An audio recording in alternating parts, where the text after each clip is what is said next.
He didn't even finish his first sentence before the air in the studio turned ice cold. You young people talk about freedom, but you're the first to silence any voice that disagrees with your own. Tell me, Jason, what kind of freedom are you really talking about? Freedom begins with creating a space where professors like you don't humiliate students for thinking differently. Disagreement isn't disrespect. You call it humiliation. We call it critical thinking. Maybe you should read more. Maybe you should listen. Then let's listen. But after that, I'll show you something. Are you ready to hear the truth? In the control room, they wait for the cue to cut.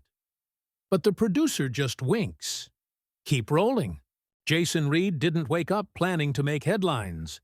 It had started, as most quiet revolutions do, with an email. 3 weeks before the National Youth Forum that would place him across from Professor Leona Graves, Jason was just a senior at Eastwood High, smart, articulate, and completely underestimated. He'd made a name for himself in regional debate circuits by doing what few teenagers dared, defending conservative values not as echo, but with logic, calm, and the occasional deadly statistic. His reputation wasn't built on fire, but on precision. And that reputation, as it turned out, had caught the attention of a national producer. The invitation to appear on the televised panel debate, Youth and Democracy, Are We Doing Enough?, seemed simple. We want to show the country a cross-section of youth perspectives, the email had read. You'll be one of 4 guests. Jason had almost declined, not because he was afraid, but because he knew what that line really meant. He would be the counterweight, the setup, the foil. And he wasn't wrong. 2 days after accepting, he learned who else would be on the panel. 2 Ivy League students with progressive advocacy backgrounds. And the third? Professor Leona Graves. Not a student, a professor. And not just any professor, one with a best-selling book titled The Myth of Moral Objectivity, and a long trail of viral clips dismantling political opponents with withering sarcasm and theatrical disdain. Jason read the list twice. Then he printed it out, folded it, and slid it into his pocket like a challenge. The days leading up to the debate were not calm. At school, word had gotten out. Jason's teachers were supportive, if cautious. His peers were divided. Some were proud. Others scoffed. The locker room was louder than usual. "You're going to get wrecked," one student told him after gym. "She eats people like you for breakfast." Jason smiled, unbothered. "Then I hope she's hungry." That night, he skipped the party his classmates were going to and stayed home watching Graves's interviews, one after another. He didn't take notes. He remembered everything. It wasn't about rehearsing comebacks. It was about studying patterns. She had a rhythm, a preferred vocabulary. She would disarm with humor, then press in with dismissive logic. She used her reputation like a scalpel, cutting before the audience even noticed she'd struck. Jason respected her intellect, but he also saw the cracks. In 3 different interviews, she made conflicting statements about student engagement. In one, she praised debate as a democratic cornerstone. In another, she dismissed it as a relic of combative patriarchy. And in one private seminar, posted by a whistleblower and then quickly deleted, she told her class that some viewpoints don't deserve amplification.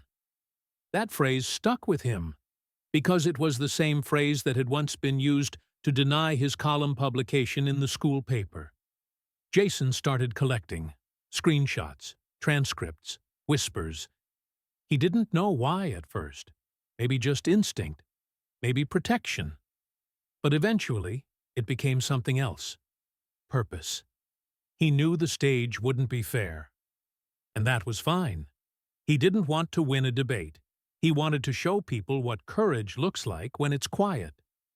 3 days before the show, a former student of Graves contacted him anonymously. Said she'd seen the name list circulating online, and recognized Jason from a podcast. "She'll come for you," the message read, "but she won't expect you to come prepared." Attached were two documents, a teaching assistant's exit memo and a paper rejected without comment from a student who had written in favor of religious liberty. Jason read every word. Then he added them to the folder. On the morning of the taping, his mother helped straighten his collar. His father handed him a folded note. "Speak truth, not thunder." When he walked into the building, he wasn't nervous. He was resolved. Not because he wanted to embarrass anyone, but because he knew something most people had forgotten. You don't have to shout to make a point. You just have to mean it. The set looked polished, modern, and sterile, like the kind of place where truth could be flattened under the weight of lighting rigs and polite applause.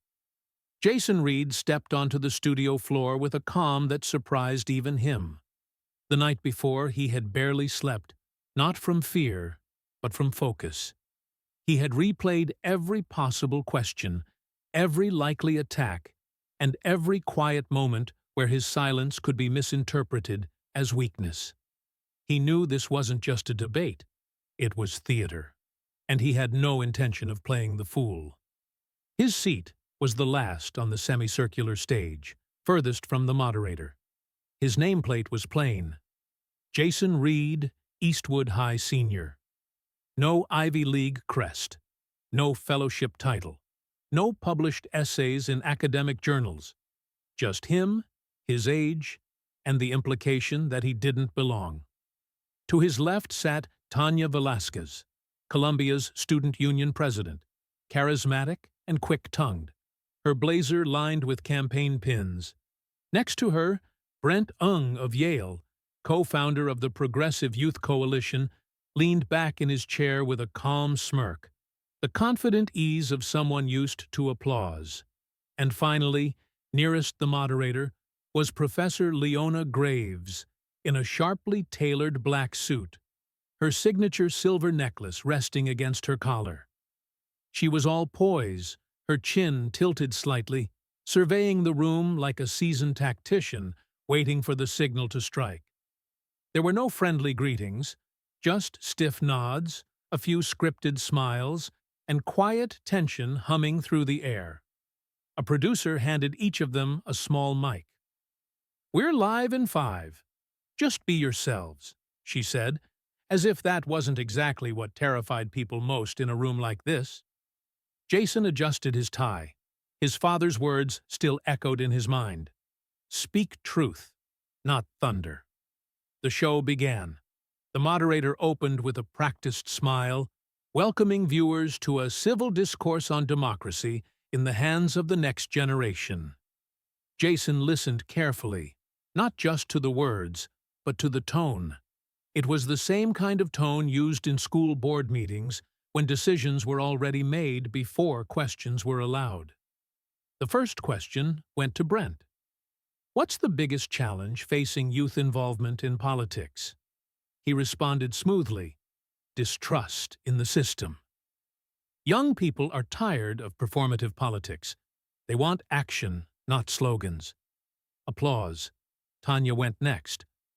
"I'd add that youth of color face even more barriers: economic, institutional, cultural. If democracy doesn't include them, it isn't democracy." More applause. Then the moderator turned to Jason. "Jason, what's your view?" He didn't look nervous. He didn't even glance down. "I think the biggest challenge," he said evenly, "is that young people are told their voice matters, but only if it aligns with the right causes. Step outside the ideological lines, and suddenly you're not brave. You're a problem." Silence. No applause. Graves tilted her head. "That's a bold claim. Are you saying dissent is being punished?" "I'm saying selective tolerance isn't real tolerance," Jason replied. "I've seen students silenced not for hate, but for having an unpopular moral compass." That got the audience's attention. Tanya frowned. Brent leaned forward. Graves smiled, but not with her eyes. And I suppose you consider yourself one of these silenced voices? Jason met her gaze. I consider myself someone who came here expecting an open forum.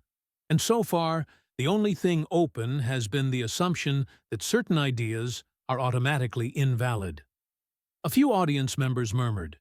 The moderator interjected, "Let's keep the tone constructive." Jason nodded. Absolutely. But if the purpose of this panel is to explore youth in democracy, let's not pretend all youth are welcome in that conversation. It was Brent who spoke next, his voice calm but cutting. Jason, what you're doing is playing victim. No one's stopping you from speaking. You're on national television. Jason didn't flinch. Being allowed to speak and being respected for speaking are not the same thing. Then Graves leaned in, voice cool. Mr. Reid, let me be clear. This is not a persecution complex support group. You are not being hunted. You're being challenged. If your ideas are as strong as you believe, they should hold up under pressure. Jason paused. Then let's test them, he said quietly. And he reached down to the folder at his feet. The moderator blinked. Tanya's eyes narrowed. Brent sat straighter. Jason didn't pull it up yet. He only rested his hand on it. The tension shifted. The temperature in the room dropped a notch. I didn't come here to start a fire, he said, voice even. But I won't stand in silence while someone pours gasoline and calls it enlightenment. For the first time, Graves looked unsettled. And in that moment, without raising his voice, Jason Reid became the most dangerous person in the room. There was a stillness in the room. Not the silence of peace, but the quiet of breath held in suspense. Jason's fingers rested gently on the brown folder sitting by his feet. He didn't lift it yet. He didn't need to. The air had already shifted. Professor Graves was watching him now with sharpened interest. Not quite fear, but something adjacent. Curiosity laced with calculation. Tanya leaned slightly away from him, and Brent's previously amused expression had narrowed into the wary attentiveness of someone realizing they might be playing a different game than they thought. Jason leaned forward, his voice calm, measured. Before I open this, I want to be clear. I didn't bring this to score points. I brought it because I was told this was a discussion about democracy. And in a democracy, facts matter more than applause. The moderator looked uncomfortable, his eyes darting between the panelists and the control booth. Jason, if this is a personal... Jason held up a hand, polite but firm. It's not personal. It's public record. Or rather, it was, until it wasn't. And then he opened the folder. He took out the first document, a printed screenshot of a now-deleted clip from a closed lecture Graves gave in 2018. In the grainy image, she stood before a whiteboard, marker in hand, saying, "Certain belief systems have no place in higher education. They hinder progress and embolden the regressive." Jason placed it in front of him on the table. Graves stiffened, but said nothing. Jason continued, "This is from a student who recorded the lecture before the administration asked for it to be pulled offline. According to 3 students, she repeated variations of this in multiple courses." He pulled out the next sheet. "This one is a paper by a student named Caleb Whitmore. His topic, a defense of natural rights philosophy through the lens of religious ethics. He received an F, not because it lacked academic structure, but because, as the margin notes show, the argument was deemed ethically dangerous." He slid it beside the screenshot. Murmurs rippled through the studio audience. "Here's an exit memo from a teaching assistant," Jason said, pulling out another page. "This one details internal pressure to dock grades for morally concerning positions. It names you, Professor Graves. It outlines a culture not of challenge, but of ideological gatekeeping. Finally, Jason unfolded a single handwritten letter. This was sent to me by a student who asked to remain anonymous. She writes that she was publicly embarrassed during a Q&A for suggesting that faith can inform civic responsibility. She said she never spoke in class again. He laid it down gently. And then he looked at Graves. I don't present this to shame you. I present it to ask the question you didn't expect from someone my age. Is this the academic freedom you claim to champion? The room was dead quiet. Graves inhaled, visibly restraining her instinct to strike back with a sharp retort. When she finally spoke, her voice was tight. Context matters. These are cherry-picked moments, misinterpreted, weaponized. Jason nodded. Context does matter. That's why I brought the full transcripts and links. Viewers can decide for themselves. The moderator cleared his throat. Maybe we should... No, Jason interrupted. Not loudly, but with the kind of certainty that silenced noise. We can't keep saying we want honest dialogue while punishing people for being honest. You said earlier, Professor Graves, that if my ideas were strong, they'd stand up to scrutiny. I agree. I hope the same standard applies to yours. Graves looked at him. For a moment, truly looked, and she had no response. Brent shifted in his seat, visibly rattled. Tanya crossed her arms. The applause that typically followed these discussions had not come. Not yet. Instead, something more powerful settled in. Uncertainty. Jason's composure, the elegance of his facts, the absence of malice. It had landed deeper than any viral soundbite. In the control room, producers whispered. In the audience, some viewers began to nod.